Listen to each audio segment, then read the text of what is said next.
Hi, welcome back to Madras Mannar. இன்னைக்கு நம்ம பார்க்க போற கேஸ் என்னன்னு பார்த்தீங்கன்னா, பங்களாதேஷ் எம்பி கொல்கட்டால கொலை செய்யப்பட்டாரு. அவரோட விஷயங்கள் என்ன ஏது, அந்த டீட்டெயில்ஸ் என்ன ஏதுன்னு தான் விலாவரியா பார்க்க போறோம்.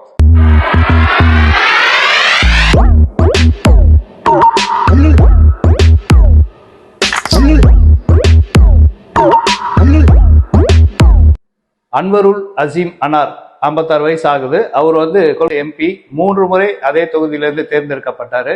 ஷேக் ஹசீனாவோட கட்சியை சேர்ந்தவர் தான் அவர் மெடிக்கல் செக்கப்புக்காக இந்தியாவில் இருக்க கொல்கட்டாக்கு வராரு.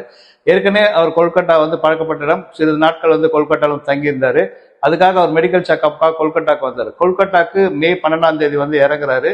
நேரா அவரோட நண்பரான கோபால் பிஸ்வாஸ் வீட்டுக்கு போறாரு. கோபால் பிஸ்வாஸ் வீட்டுல போய் தங்குறாரு. 2 பேருமே நட்பை பரிமாறிக்கிறாங்க.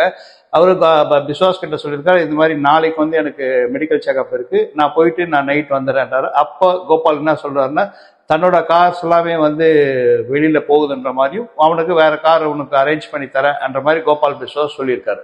13ஆம் தேதி கோபால் பிஸ்வாஸ் சொன்ன மாதிரி வேற ஒரு கார் இவருமே மெடிக்கல் செக்அப்காக கிளம்பி போறாரு.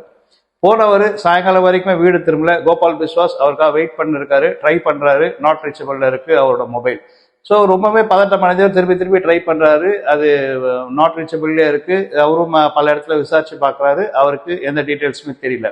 சரி பார்ப்போம்னு சொல்லி வெயிட் பண்றாரு. நெக்ஸ்ட் டே மார்னிங் திருப்பி ட்ரை பண்றாரு. அவர் கிடைக்கல. வீட்டுக்குமே ஃபோன் பண்ணி கேட்கிறாரு. அவங்களுமே ஏதோ கால்ஸ் வரலான்ற மாதிரி தான் சொல்றாங்க. உடனே பதட்டம் அடைஞ்ச கோபால் பிஸ்வாஸ் என்ன பண்றாருன்னா, பக்கத்துல இருக்க போலீஸ் ஸ்டேஷன்ல போய் கம்ப்ளைண்ட் கொடுக்குறாரு. இந்த மாதிரி 13ஆம் தேதி மார்னிங் அவர் கிளம்பி போனாரு மெடிக்கல் செக்அப்புக்காக. பட் ஸ்டில் இது வரைக்குமே நாட் ரீச்சபிள்ல இருக்காரு. போனுமே இப்போ சுவிச் ஆஃப் ஆயிடுச்சுன்ற மாதிரி ஒரு கம்ப்ளைண்ட் எழுதி கொடுக்குறாரு கோபால் பிஸ்வாஸ்.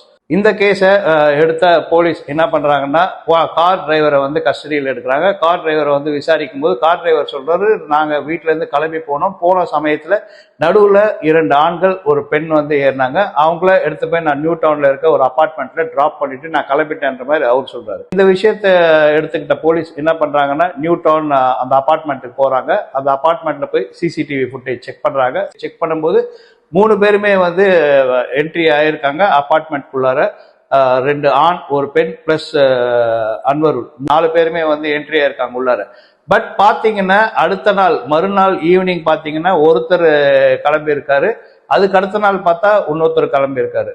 ஸோ இதுதான் அவங்க சிசிடிவி ஃபுட்டேஜ்ல கண்டெடுத்தது. ஸோ இது விஷயமா அவங்க யாரு என்ன ஏதுன்னு விசாரிக்குது கொல்கட்டா போலீஸ்.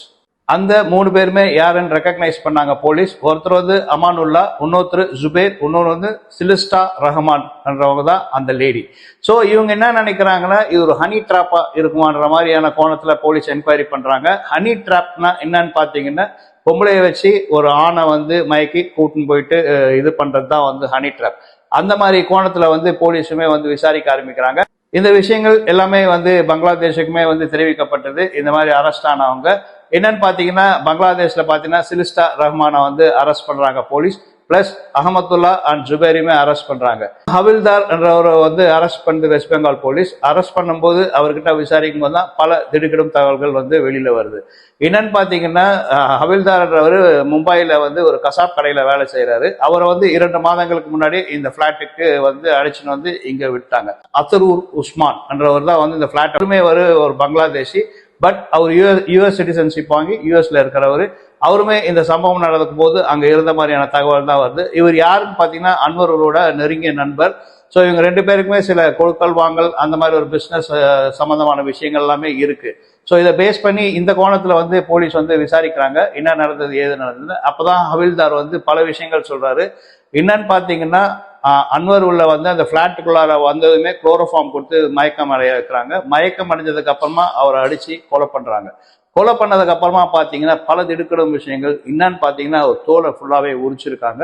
ஸோ எலும்பு எல்லாமே துண்டா வெட்டி இருக்காங்க. சதையுமே துண்டா வெட்டி பீஸா பண்ணியிருக்காங்க. அதுக்குதான் ஹவில்தாரை பாம்பேல இருந்து வர வச்சு 2 மாசமா இங்க தங்க வச்சிருக்காங்க. என்னன்னு பாத்தீங்கன்னா, அவர் ஏற்கனவே ஒரு கசாப் கடையில வேலை செஞ்சிருந்தவர் தான் ஹவில்தார்.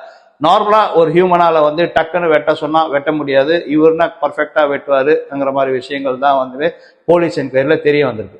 அதுவும் இல்லாம இன்னொரு விஷயம் என்னன்னு பாத்தீங்கன்னா, அத்ரூர் உஸ்மான் 5 கோடி ரூபாய் கிட்ட செலவு பண்ணியிருக்காரு. இந்த ஹனி ட்ராப் பண்ணி அவரை கொலை பண்றதுக்காக 5 கோடி ரூபாய் அவர் செலவு பண்ணியிருக்க மாதிரியான விஷயங்களுமே வருது. சிலிஸ்டா ரஹ்மான் யாருன்னு பாத்தீங்கன்னா அக்தர் உஸ்மானோட வந்து லவர் தான் வந்து சிலிஸ்டாவுமே வந்து தான் யூஸ் பண்ணியிருக்காரு அத்தர். இவரை வந்து ட்ராப் பண்ணி கூப்பிட்டு வந்து கொலை பண்றதுக்காக சிலிஸ்டாவை யூஸ் பண்ணியிருக்காரு. ஃபைனலா தெரிய வந்தது என்னன்னு பாத்தீங்கன்னா, கொலை செய்து அவரை வந்து துண்டு துண்டா வெட்டி அந்த 2 பேர் 14ஆம் தேதி ஒருத்தரும் 15ஆம் தேதி ஒருத்தரும் வெளியில போகும்போது சூட்கேஸ்ல அவரை வந்து அந்த பீசஸ் எல்லாம் வச்சு போற வழியில வந்து இறைச்சிட்டு போயிருக்காங்க. பட் இருந்தாலுமே அவரோட பாடி இது வரைக்குமே எதுவுமே கிடைக்கலன்ற மாதிரி தான் போலீஸ் வந்து இப்போதைக்கு கொடுத்துருக்க தகவல்.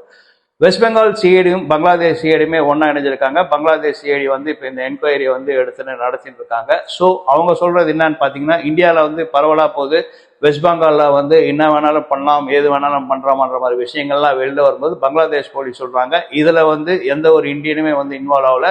இதுல இன்வால்வ் ஆயிருக்கவங்க எல்லாருமே பங்களாதேஷ்காரங்க தான்.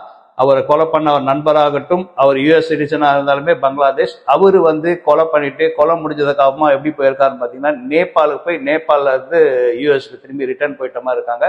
அவரையுமே வந்து இந்த இன்வெஸ்டிகேஷன் வளையத்துல எடுத்துன்னு வரதுக்காக யூஎஸ் கிட்ட இவங்க வந்து ரிக்வெஸ்ட் பண்ணியிருக்காங்க. ஸோ அவருமே வந்து விரைவில் வந்து இந்த என்கொயரி வளையத்துக்குள்ளார வந்துருவாரு. அதே மாதிரி பாத்தீங்கன்னா, அமானுல்லாவுமே சரி, ஜுபேருமே சரி, சிலிஸ்டாவுமே சரி, இவங்க 3 பேருமே பங்களாதேஷை சேர்ந்தவங்க தான். ஹவில்தாருமே பங்களாதேஷ் சேர்ந்தவன் தான். பாம்பேல வந்து வேலை பார்த்துன்னு இருக்கான். திருட்டுத்தனமா தான் வேலை பார்த்துன்னு இருக்கான். இதனால எந்த ஒரு விரிசலுமே கிடையாது பங்களாதேஷ் இந்தியாவோட ரிலேஷன்ஷிப்ல.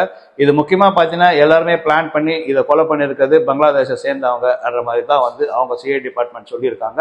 அன்னூரோட டாட்டருமே வந்து இங்க இருக்காங்க. ஸோ இதோட ப்ரொசீடிங்ஸ் என்ன ஏதுன்னு பார்க்கறதுக்காக அவங்க கோபால் பிஸ்வாஸோட சேர்ந்து இந்த ப்ரொசீடிங்ஸை பார்த்துட்டு இருக்காங்க இங்க.